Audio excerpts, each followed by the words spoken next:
বিশেষ কোনো ফজিলত আছে? এ মাসের করণীয় বর্জনীয় সম্পর্কে জানাবেন। হিজরি নববর্ষ উদযাপনের শরীয়ত সম্মত পদ্ধতি কি?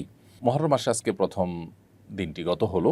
1447 হিজরি সালের প্রথম দিনটি আজকে গত হলো এবং ইতিমধ্যে দ্বিতীয় তারিখ অর্থাৎ 2রা মুহররম শুরু হয়ে গেছে। তো এই মুহররম মাসটি বছরের হিজরি বর্ষের প্রথম মাস। এই মাসটির নানান তাৎপর্যপূর্ণ দিক আছে।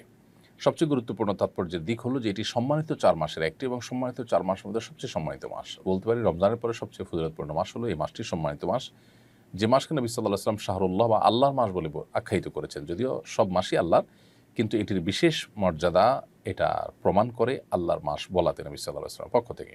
দ্বিতীয়ত হলো এই মাসের করণীয়। এ মাসে আমরা বেশি বেশি করে নফল রোজা রাখার চেষ্টা করব, কারণ নবী সাল্লাল্লাহু আলাইহি ওয়াসাল্লাম বলেছেন আফদালুস সিয়ামি বা'দা রমাদান শাহরুল্লাহিল মুহাররম।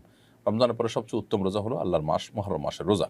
এই মাসে আশুরার দিন রয়েছে, অতএব আশুরার দিন উপলক্ষে বিশেষভাবে 2 দিন ব্যাপী রোজা রাখা, 9 এবং 10ই মুহররম অথবা 10 বা 11ই মুহররম, এই দুইটা দিন রোজা রাখা হলো সুন্নাহ। এবং সেই সাথে এই দিনে আল্লাহ রাব্বুল আলামিন পূর্বের বিভিন্ন জাতিকে আল্লাহ তাআলা তাদের তওবা কবুল করেছেন, অনেককে আল্লাহ তাআলা উদ্ধার করেছেন, যেমন নাকি মুসা আলাইহিস সালামের নেতৃত্বে বনী ইসরাঈলকে আল্লাহ তাআলা বিপদ থেকে উদ্ধার করেছেন। তো আরও অনেক ঘটনা এই দিনে ঘটেছে, সেই কারণে দিনটি নানা কারণে তাৎপর্যপূর্ণ এই দিনটি রোজা রাখা। আর মুহররমকে কেন্দ্র করে নানা রকমের বিদআত এবং অপসংস্কৃতি চলমান আছে, সেগুলো থেকে আমাদেরকে বিরত থাকতে হবে, যেমন মাতম তাজিয়া মিছিল ইত্যাদি করা। এই দিনে অর্থাৎ আশুরার দিনে কালবারাতে হোসেন রাদিয়াল্লাহু তাআলা নবী সাল্লাল্লাহু আলাইহি ওয়াসাল্লাম প্রিয় দৌহিত্র, তিনি শাহাদাত বরণ করেছেন নির্মমভাবে জালিমের হাতে। সন্দেহাতীতভাবে এটি আমাদের জন্য বেদনাদায়ক একটি অধ্যায়, কিন্তু সেটাকে কেন্দ্র করে সারা জীবন বা বছরকে বছর শোক পালন করা এটা শরিয়া সিদ্ধ নয়। নবী সাল্লাল্লাহু আলাইহি ওয়াসাল্লাম তার ওয়াফাতেও আমরা এই ধরনের শোক পালন করি না। সবচেয়ে বড় কথা হলো নবী সাল্লাল্লাহু আলাইহি ওয়াসাল্লাম নিজে পরিষ্কারভাবে বলেছেন যে 3 দিন পর আর কোনো শোক পালন করা যাবে না, সর্বোচ্চ 3 দিন পর্যন্ত শোক পালন করা চলবে। একজন নারী যিনি স্বামী হারিয়েছেন, স্বামী মারা গেছেন, তিনি 4 মাস 10 দিন পর্যন্ত শোক পালন করবেন। এছাড়া আর কোনো বছরকে বছর ধরে শোক পালন করার কোনো অপশন শরীয়তে নেই।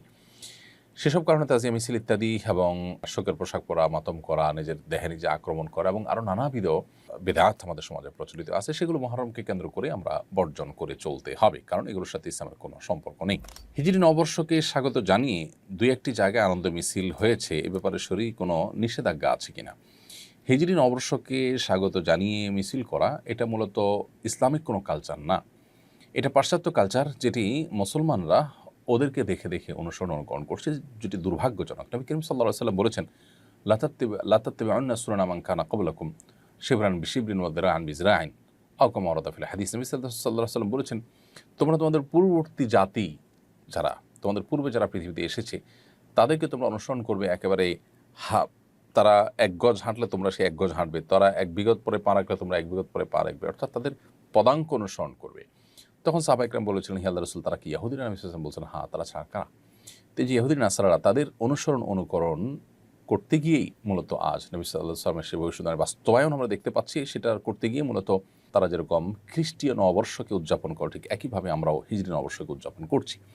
হিজরি সনের গণনা শুরু হওয়ার পর থেকে সাহাবা ইকরাম, তাবেঈন, সোনার যুগের কোনো স্বর্ণ মানব কেউ এ জাতীয় আপনার নববর্ষকে উদযাপন করেনি। মুসলমান জীবনে, জাতীয় জীবনে 2টি ঈদকে উদযাপন করবে। এর বাইরে এসব বর্ষ বরণ বা বর্ষকেন্দ্রিক নববর্ষ কেন্দ্রিক যে উদযাপন আছে, এগুলো অগ্নিপূজক এবং পেগানদের থেকে, প্রকৃতি পূজারী থেকে এসেছে এবং সেটা এখন ধারণ করে আছে পৃথিবীতে ইহুদি খ্রিস্টানরা। দুর্ভাগ্যজনকভাবে মুসলমানরা সেদিকে পা বাড়িয়েছে, তাদের নিজস্ব কালচার এবং সংস্কৃতি যা আছে সেটা তারা অনেকে ভুলে গেছেন। এজন্য এটা বর্জন করা উচিত। এটা আমাদের সংস্কৃতির সাথে সাংঘর্ষিক। কোনো জাতি যখন অন্য জাতির সংস্কৃতির মধ্যে নিজেদেরকে বিলীন করে ফেলে, তখন তাদের অস্তিত্ব সংকটের মধ্যে পড়ে এবং হুমকির মধ্যে পড়ে, তাদের স্বকীয়তা হারিয়ে যায়। আমি 25 বছর বয়সী একজন যুবক, আমার পরিবার বারবার বিয়ের জন্য চাপ দিচ্ছে, কিন্তু আমি এখনও মানসিকভাবে প্রস্তুত নই এবং দিনদার কোনো পাত্রীর খোঁজও পাইনি। আমি চাই সময় নিয়ে সিদ্ধান্ত নিতে, কিন্তু এতে পরিবার আমার প্রতি বিরক্ত। আমি কি গুনাহগার হচ্ছি? এটা কি পিতামাতার অবাধ্যতা হিসাবে বিবেচিত হবে? যদি আপনি 25 বছর বয়সী যুবক হয়ে থাকেন, তাহলে বিবাহের যথেষ্ট বয়স আপনার হয়ে গেছে। এমত অবস্থায় আপনার চরিত্র হেফাজতের জন্য বিবাহ করাটাই হলো শরিয়ার নির্দেশনা। সেক্ষেত্রে আপনার পরিবার যখন বিবাহের জন্য আপনাকে চাপ দিচ্ছেন, তাহলে সেটা শরিয়ার চাহিদাকেই তারা বাস্তবায়ন করতে চাচ্ছেন, তাদের এই চাপ দেওয়াটা অযৌক্তিক নয়। এখন প্রশ্ন হলো যে আপনি এই মুহূর্তে বিবাহ করার জন্য শারীরিকভাবে প্রস্তুত কিনা। শরিয়াত দৃষ্টিকোণ থেকে মোহর এবং স্ত্রীর ডাল ভাত জোগাড় করার মতো অবস্থা থাকলেই আপনি বিবাহ করতে পারেন। বিশেষ করে যদি চরিত্র হেফাজত করাটা ডিফিকাল্ট হয়, এই যুগে সবার জন্য ডিফিকাল্ট, পরিবেশটাই অত্যন্ত চ্যালেঞ্জিং। তো এই পরিবেশে যদি আপনি বিবাহ করলে আপনার ঈমান, আমল, আপনার তাকওয়া, চরিত্র হেফাজত করতে সহজ হয়, তাহলে বিবাহ করাটা আপনার কর্তব্য। একদিকে আপনি উপযুক্ত বয়স হয়েছে আপনার, দ্বিতীয়ত হলো বাবা-মার নির্দেশ আছে, তৃতীয়ত হলো আপনার বিবাহের নিড আছে, এবং চতুর্থত হলো আপনার সামর্থ্য আছে। তাহলে আপনার তাদের এই নির্দেশনাকে ডিনাই করাটা অন্যায়।